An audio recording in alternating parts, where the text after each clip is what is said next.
Assalamualaikum warahmatullahi wabarakatuh. Salam sejahtera buat kita semua. Salam Om Swastiastu, Namo Buddhaya, salam kebajikan, salam satu hati. Perkenalkan, nama saya Sinaldi dari SMK Negeri 6 Samarinda, Kalimantan Timur. Pada kesempatan kali ini, saya akan membawakan tema tentang penggantian brake shoes sepeda motor Honda tipe Revo 110 PGM Fi. Kenapa brake shoes harus diganti? Pertama, untuk memaksimalkan pengereman. Yang kedua, pada saat ingin melakukan penyetelan adjusting nut, terlihat pada indikator plat yang berada pada brake arm sudah mencapai tanda mark. Ini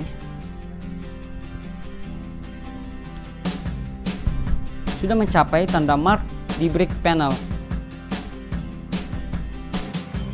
Sebelum menyetel atau mengganti brake shoes, hal pertama yang perlu kalian lakukan adalah menyiapkan peralatan, special service tools, dan bahan.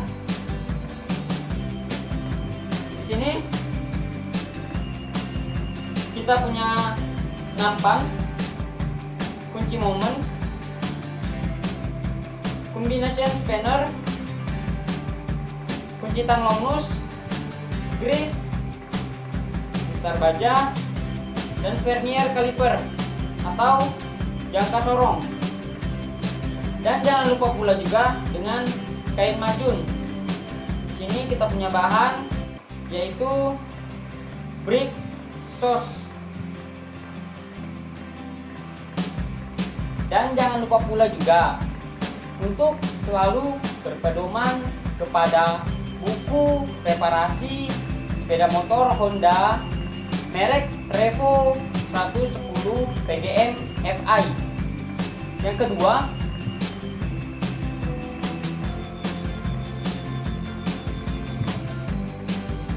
longgarkan adjuster nut menggunakan combination spanner ukuran 10. Lalu yang ketiga, lepaskan cutter pin menggunakan kunci tang long nose. Lepaskan nut menggunakan combination spanner ukuran 12. Lepaskan washer atau yang biasa kita sebut ring. Lepaskan rubber washer. Lepaskan bolt. Jika agak keras, kita bisa memukulnya perlahan keluar menggunakan palu karet. Lalu lepaskan stopper arm dari brake panel. Dan yang keempat, longgarkan axle nut menggunakan combination spinner ukuran 19. Dan untuk yang sebelah kirinya menggunakan combination spinner ukuran 14 untuk menahan rear axle dan poros roda belakang. Lalu yang kelima, longgarkan grip chain adjuster nut dengan adjuster menggunakan combination spinner ukuran 10 dengan 12.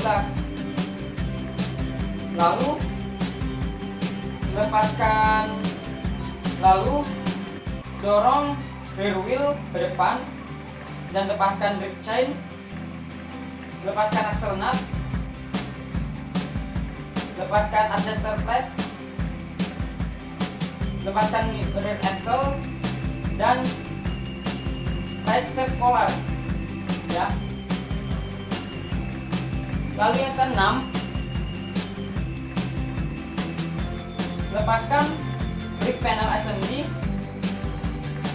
dari rear wheel hub sebelah kanan.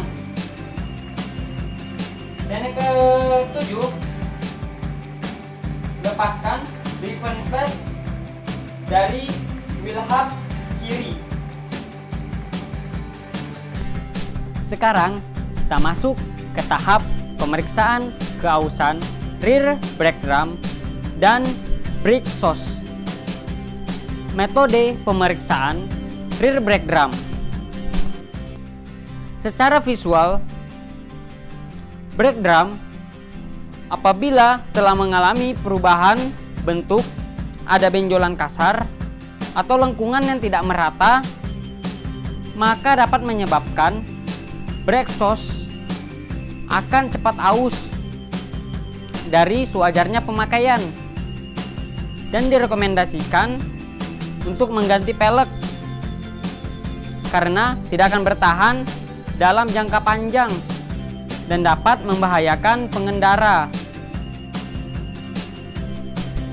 Biasanya brake exhaust sudah mulai bersentuhan dengan media rear brake drum yang kasar sekali.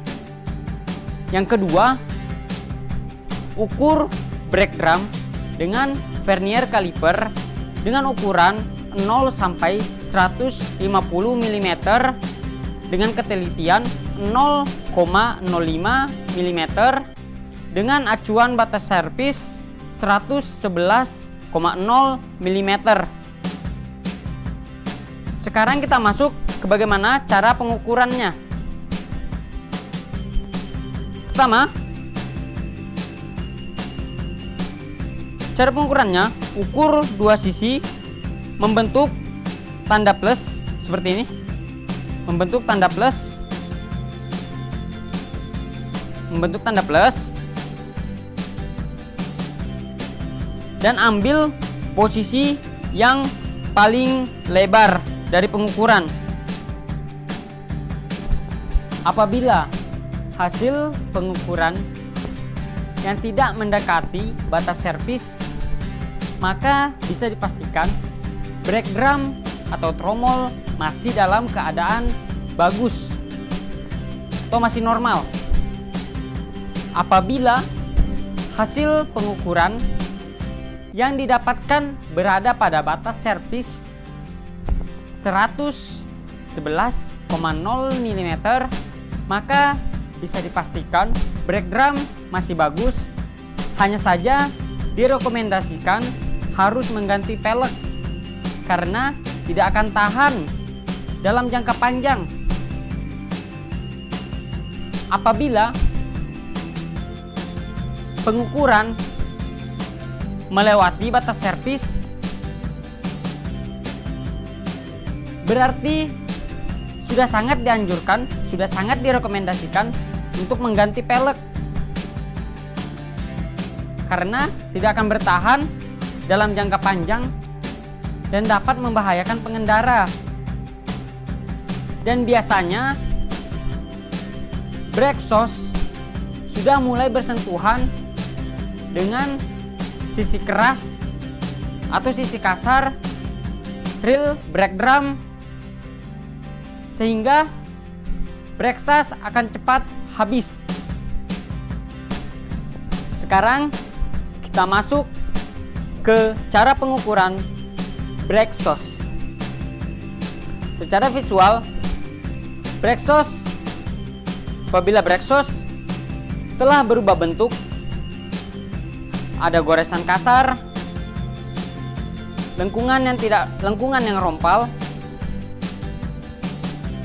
maka direkomendasikan untuk mengganti brake exhaust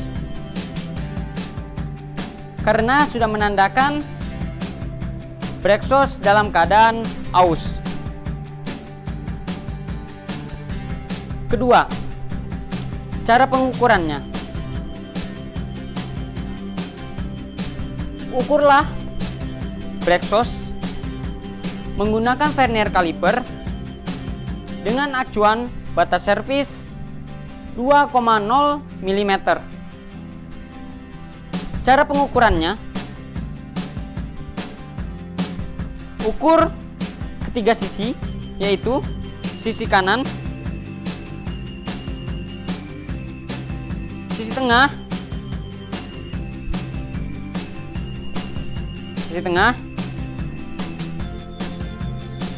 sisi tengah, dan juga sisi kiri.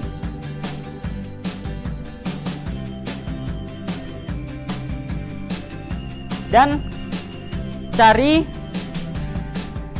di mana pada posisi yang paling tipis dari pengukuran tersebut.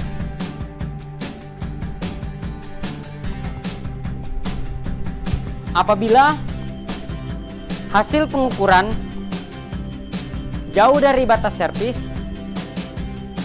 maka dapat dipastikan brake exhaust masih dalam keadaan normal dan bagus. Apabila didapati pengukuran telah mendekati batas servis, misalkan pengukurannya 2,5 mm, maka dapat dipastikan brake exhaust masih normal atau bagus. Hanya saja direkomendasikan untuk mengganti brake exhaust karena tidak akan bertahan lama.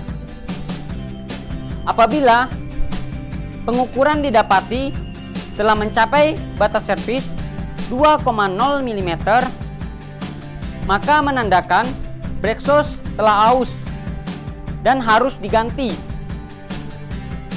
karena tidak akan tahan dalam waktu lama atau dalam jangka panjang dan membahayakan pengendara.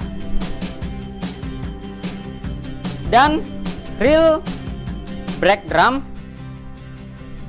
telah bersentuhan dengan sisi kasar brake exhaust sehingga membuat rear brake drum cepat aus. Sekarang kita masuk ke tahap pergantian brake exhaust. Saat ingin melakukan penggantian brake exhaust dengan yang baru, harus bersamaan dengan spring return yang baru, karena spring return sangat berfungsi untuk melakukan pengembalian brake exhaust setelah membuka. Apabila pengembalian brake exhaust lambat, maka akan menyebabkan cepatnya aus brake drum dan brake exhaust dan dapat membahayakan pengendara karena bisa mengakibatkan rem lengket. Yang kedua, sebelum melakukan penggantian brake exhaust, taburi atau oleskan grease 0,2 sampai 0,3 gram di permukaan brake cam untuk mempermudah pengembalian posisi brake exhaust setelah membuka. Setelah selesai, lakukan pemasangan kebalikan dari pembongkaran yang kita lakukan di awal tadi. Dan jangan lupa untuk mengencangi baut-baut sesuai dengan torsi yang ada pada pedoman buku reparasi. Dan jangan lupa pula, sebelum menyimpan atau memperbaiki tempat-tempat kunci-kunci, selalu lap dengan kain majun. Dan yang terakhir, lakukan penyetelan terhadap rantai dengan kerenggangan 25 sampai 30 mm dan jarak main bebas pedal rem 20 sampai 30 mm. Setelah selesai, kemudian lakukan uji coba kinerja terhadap rem belakang. Apakah masih ada kendala atau tidak? Jika semua sudah aman, maka sepeda motor sudah siap untuk kita gunakan. Dan ingat, setelah melakukan penggantian spare part, gunakan selalu produk dari Honda. Ingat, gunakan selalu Honda New Part. Sekian video dari saya. Semoga bermanfaat bagi teman-teman semua. Bila ada kurangnya, saya mohon maaf. Terima kasih. Assalamualaikum warahmatullahi wabarakatuh. SMK bisa. SMK hebat. SMK Negeri 6 Samarinda pasti bisa.